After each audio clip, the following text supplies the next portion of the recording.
Après 3 hivers de travaux intensifs et 24 millions d'euros investis, le port du Crouesty révèle aujourd'hui son nouveau visage. Les quais ont été entièrement rénovés et d'importants travaux ont été également réalisés sous l'eau avec le dragage de 51 000 m3 de sédiments pour fluidifier la navigation des plaisanciers. Objectif premier, c'est l'organisation du port et l'accueil des plaisanciers. Les plaisanciers, globalement, là, peuvent presque tous, en fonction du tirant d'eau, naviguer et se déplacer, entrer au port du Crouesty, quelles que soient les conditions de marée et de coefficient. Au fil des années, ce site s'est imposé comme un pôle majeur de la plaisance, notamment avec son salon nautique qui attire près de 60 000 visiteurs chaque année. Construit dans les années 70 sur une zone marécageuse, les installations devenaient cependant vieillissantes.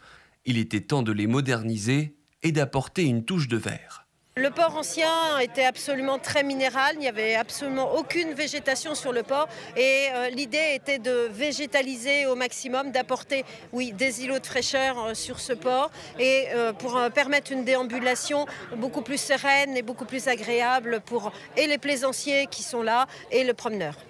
Seule ombre au tableau, le nombre de places. Malgré ces 2000 emplacements qui en font aujourd'hui le premier port de plaisance de Bretagne, le port du Crouesty croule sous les demandes. On peut difficilement maintenant agrandir le port, mais effectivement, on a 4500 demandes, on va dire, en attente.